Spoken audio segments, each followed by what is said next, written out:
Hi, this is Trutz again, and this is our second video in our three-part series where we use Jupyter notebooks and Python especially to analyze Amazon advertising bulk sheets. And today we are going to analyze the data. Let's go.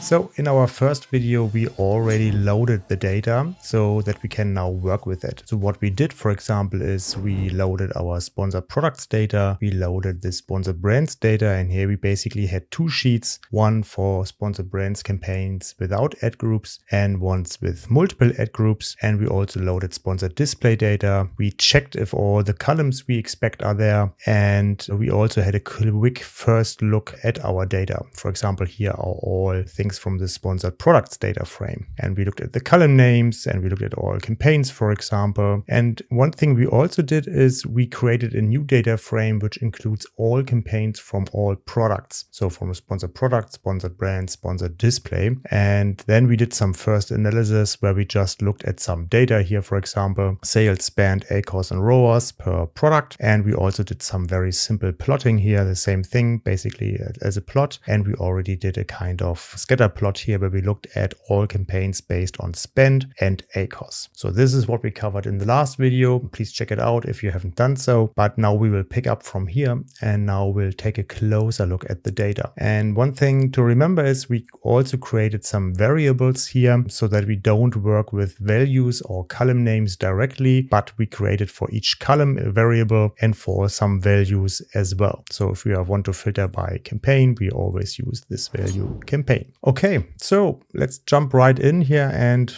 first, let's take a quick look at the structure of our different sheets. So for example, what we can do is if we want to check how many campaigns are in our bulk sheet, we can just do a simple group by here. And we group by entity, by the entity column, and we only count the number of rows based on our product column. And we just count here, so you can basically see it as a count of the number of rows here. And what we now see here in our bulk sheet is here that we, for example, have 319 sponsored product campaigns here. We also see lots of negative keywords already, a lot of negative product targeting. This is also a good indication that somebody worked with it already. And we can see, for example, also 802 product ads, but of course, those can be multiple products. And we can then do the same thing for sponsored brands with ad groups, without ad groups, and also sponsored display here to get a first impression how complex is this campaign setup. And of course, now we will cover, there are multiple possibilities how you can analyze a bulk sheet. And I want to show you only some things, but of course, the possibilities are basically endless here, and it really depends on the questions you have or the information you would like to know. So this is not a complete campaign analysis, but I want to show you some options or some examples of what you can do now at the following. So for example, first thing is here, we want to, for example, within our sponsored products campaigns, we want to compare auto versus manual campaigns. And as you might remember, in sponsored product campaigns, there's this one column for each campaign, which says if this is an auto campaign or a manual campaign. First, we take our all campaigns data frame, we filter again only to see sponsored products, and then we do a simple group by targeting type.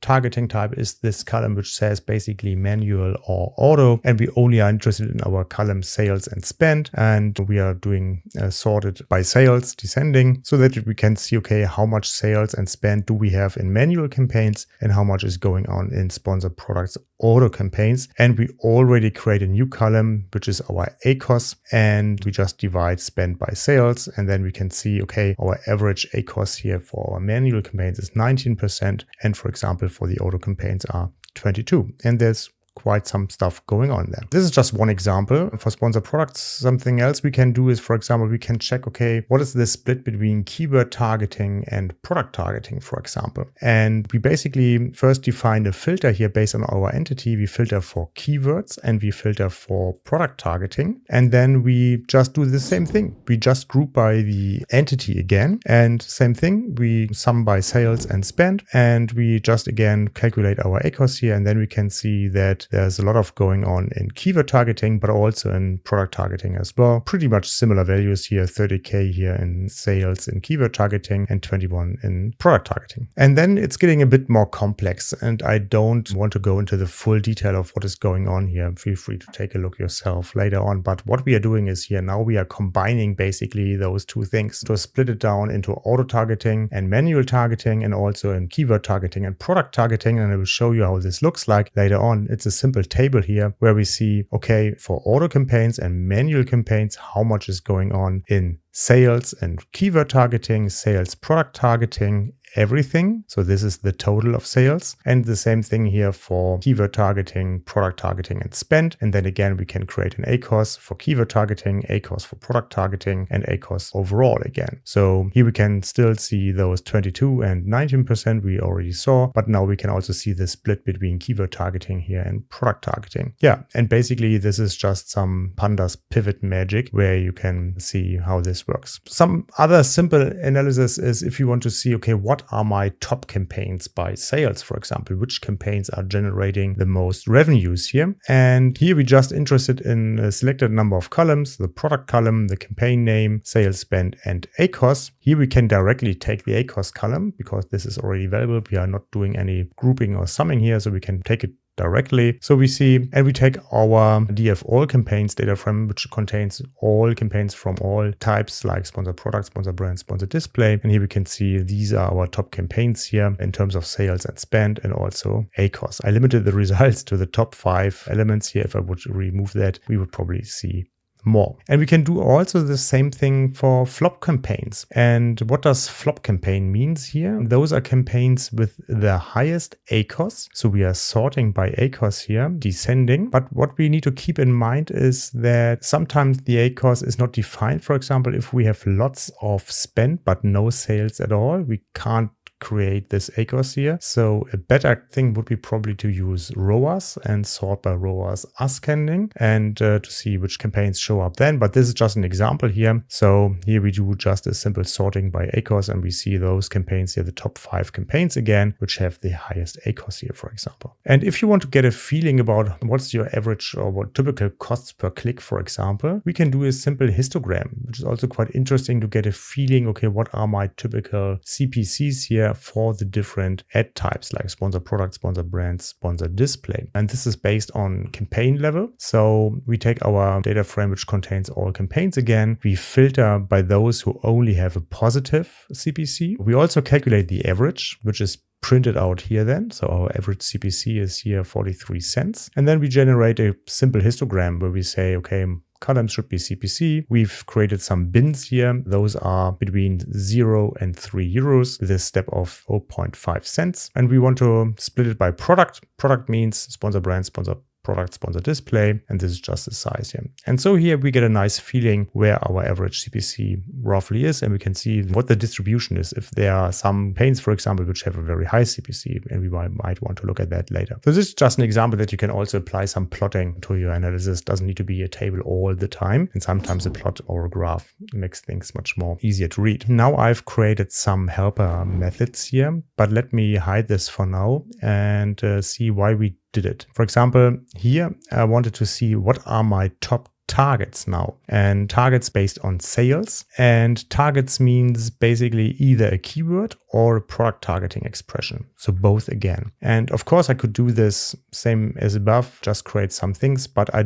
not only want to do it for sponsor products, I also want to do it for sponsor brands and also for sponsor display. So it makes sense to create a function which does that all the time. And this is the get top targets function. And let's go back in here. This is what I defined here. So we handed a data frame. We say sort please by sales, descending, and we can also provide a minimum number of clicks here. So to make statistics really representative, we want to see at least some 20 clicks so that this result is plausible and not just random. Because if you have not so many clicks, it's really hard to generalize based on it. And we also need to differentiate a little bit between sponsor display campaigns and all other campaigns, because the structure is a little bit different, because here in sponsor display, we have contextual targeting and audience targeting, while in sponsor products and sponsor brands, we mostly have keyword targeting and product targeting. And again, we filter by those two, but also if we provide a minimum number of clicks, then we also only look at those elements which have this minimum number of clicks. Here it's the default value is 0, but as you can see here later on, I didn't provide any minimum number, so this is applied then. So we take basically everything which has at least one click, because greater than 0 means one or more. And then basically we just do some stuff. We do some renaming of our columns here, and then we get the results. So let's look at those top targets here. So here we see which campaign this is. If it's a keyword targeting or product targeting expression, we see the number of clicks, sales, spent, and its ACoS. So and here we have sorted it by sales descending. And now we can do the same thing quite easily for sponsor brands. First with our data frame, which contains no ad groups in those campaigns, but also the same with multiple ad groups. It's empty here. And we can do the same thing for sponsor display. We can always use the same function. This really makes sense. If you see that you repeat yourself, then try to encapsulate this logic in a function, and then you can easily adjust it and everything will adjust accordingly. So that's quite nice. And of course, now we can do the same thing not only for top targets based on sales, but also from flop targets. And here, for example, again, I have set some variables. Min clicks is 1 and max ACoS is 0.2, so 20%. So I want to see everything which has more than one click and has an ACoS higher than 20%. Default is 0.3. Why is it the default value here? Because we have now a new function here, the get non-performing targets. Let's look at that again. Go to our helper methods. Let's hide that for now. And here you can see our get non-performing targets helper method. And here you can see the default value of 30%. And what is it doing? Same thing. We are looking at different columns based on sponsor display or sponsor products and sponsored brands. And again, we filter here, for example, based on sponsored products or sponsored brands, we are looking for keyword targeting or for product targeting. We want to see that the number of clicks is higher than the number of minimum clicks. And now we are checking for where the orders is 0, because if we only would check for the max ACoS value here, then we would lose some, because as I said, some campaigns which do not have any orders, they don't have any sales, and then max ACoS or ACoS wouldn't be populated. So we need to check both actually. So campaign or targets with a very high ACoS or targets without ACoS, but 0 sales, for example. This is what's done here in this filter here. And then we just apply this filter and sort again by spend, descending here again, do some renaming of our columns, do some nice formatting here. So for example, we are shortening our campaign because some campaigns are really long. And we also do some nice formatting here to our ACoS column, which is just saying basically I want to have, I think, just 1 decimal behind our comma here, and then return it. And then we can take a look. So let's close the helper method again. Let's look at our top targets here. We had that already. So let's close top targets. And here we see now the flop targets. And here is what you can see. So this is now sort by spend descending here. Those are my flop targets for sponsored products here. So I gave it my sponsored products data frame. I just set min clicks to min clicks, which is defined here, and max ACoS to max ACoS, which is defined here. And off we go. And of course, now I can also change those values here. And then this would directly influence the results here. And now we can do the same thing for sponsor brands, and we can do the same thing for sponsor brands with ad groups and also for sponsor display. We can also use the same function because this function can work with every ad type: sponsor products, sponsor brands, sponsored display. And this is really quite handy. And this is something you really want to look at. If you see something like this here, where you have 300% ACoS and also some significant number of clicks here, this is where you want to take a look. And also we can do the same thing now with search terms, because if you remember, if you are looking at our bike sheet, our bike sheet does not only include product targets, keyword targets, but also the search terms. And here we created a new method. It's called get non-performing search terms. And it also takes our sponsor product search terms data frame, and it's the same logic. And so it's very similar to our non-performing targets data frame method. Let's take a look how it works.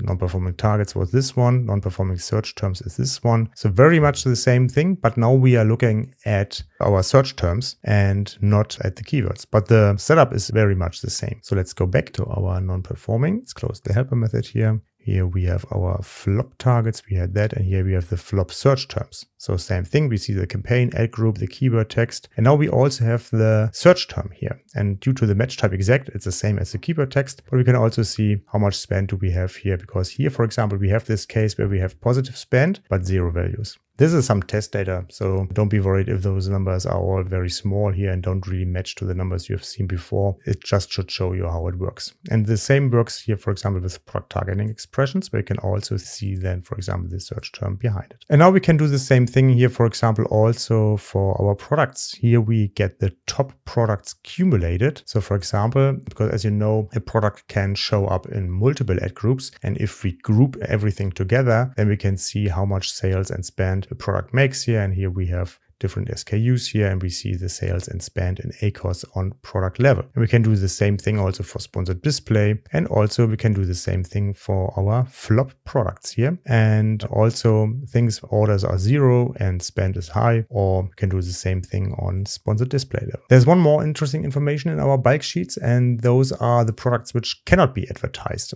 And those are called non-eligible products. How does that work? Let's go to our helper method. Here, for example, there are 2 status here, eligibility status information. This is column 1, and here's another column which includes some information if a product is non-eligible. And we are interested in exactly those columns here, and also some performance metrics. And we are sorting now for products where the column, this one here, is different, is not, this is mean what the exclamation mark is not eligible. Eligible is that we can create campaigns for those products, or we can run campaigns for a product. But if it's something else is in this column, then it's non-eligible. So we want to see everything which is not good. Basically, this is what it says. And we are looking for enabled ad groups here only. So we want to see where is an active ad group, but it cannot be delivered because the product is not eligible. So, and then we do some filtering here, some sorting, and then some renaming of some columns here, so it's easier to read, and then we just return it. So let's look at how it looks like. And we just did it here, for example, only for sponsored products. So I called our function, I gave it our data frame with sponsored products data, and then we just returned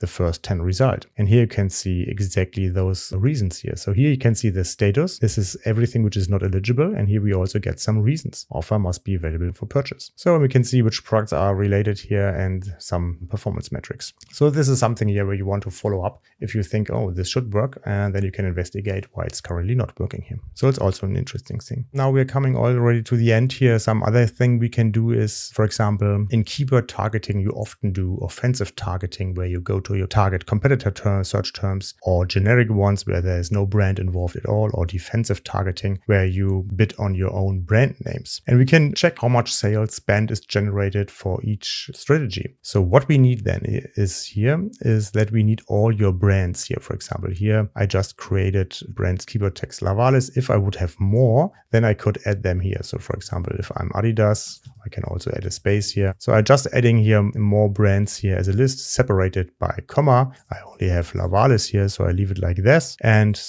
this transfers it only, it makes it lowercase, it strips everything out, so white space, and it splits by comma. So, and then we get an array based with our brand in lowercase. So same thing, if I would do the same thing here, let me show you how this works. Then you would see it's Lavalis and Adidas, because all keyword and search term data is lowercase, so we need to transform it. But let's remove that again. So we only have this, and then I need to do the same thing for competitor keywords here. Same logic, I can add those here, and then I would have an array with our competitor brand names. You should add also typos here, or just a short version, because we will use this information now to mark each keyword which we find. We check if one of those brands is in there, and if it's our brand, then we mark it as a defensive keyword. If it's a competitor brand, we mark it as an offensive keyword or competitor keyword, and then we can just analyze by this new information here. So what we are doing is here, first we create a new column which is called keyword type, and we set it to the default value other keyword, and then we have a small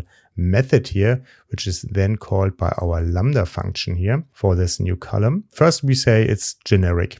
This is our default value if it's not overwritten here. And then we check if the keyword we find for our keyword text, if it includes, for example, our brand keywords. And if this is the case, then this column is set to brand keyword. Or we check if one of our competitor keywords is in this keyword text, and then we set it as a competitor keyword. So, and then we can do a simple, grouping again, some basic filtering here. And then we do some simple pivot table again, and also do the same thing we already did before. So here I can see, for example, now that we only have competitor keywords. Not much spend going on here. We do have lots of generic, that's a bit more, and that's the total value. So for example, there's no defensive bidding here based on this table. Again, this is just test data, it doesn't make any sense, but this is how you could check how much spend is going to your own brand keywords, how much spend is going to competitor keywords, and how much spend is going into generic targeting. So this is it. I think those should be just some examples of what is possible. Of course, there are gazillions more opportunities or possibilities what you can do, but it should give you hopefully a good start. I will put this script into the comments so you can download it and work with your own bulk sheet. If you want to run it, the only thing you need to do is that you go up here and download the bulk sheet and add the new name here, and then, or basically here, and then just run the script. It should work out of the box, basically. Of course, I assumed that we have data here for sponsor products, for sponsor brands, sponsor display. We did a little bit of checking here before. I didn't do this here in our analysis here. So I always assumed, for example, here that there is some data available or this data frame here is populated. If it's not working, just uncomment the cell, and you can do this by just not for changing it, for example, to raw mode here. Then this is not executed when you run the cell. So if you encounter any errors, just skip it by changing, for example, or just comment it out. Okay, I hope this should get you started here. What are other things you can try yourself? For example, if you have a list of your full product catalog, you can compare this list also to the products you can find in your bulk sheets and check, are all your products advertised, or are there some ASINs or SKUs where you do not see any spend or revenues at all? And this is also something where you can check if your campaign setup is complete. Or what you can also do is, we quickly only touched the match type here today. You can also check how much is going into exact match, broad match, or phrase match. And there's so much more you can do. As I said, I will put the link to the script in the description. Is there anything else you would like to see here in one of our next videos? Please let me know, drop it in the comments. Of course, please subscribe to this channel, then you will get a notification if a new video comes out. And please also check out our blog here at amalytix.com, where we publish often something about data science or Python things. And please check out Amalytix itself. It's a great tool where we already do this, what we have done here manually, where you can quickly find those non-performing search terms, for example, easily on a daily basis with a single click. Okay, I hope this gets you started, and yeah, would like to hear from you what you think about it. What have you done? Please let me know, drop it in the comments. See you in the next video, where we then create a new bulk sheet, which we then can upload to Amazon to modify also our campaign based on the analysis we did before. See you in the next video. Take care.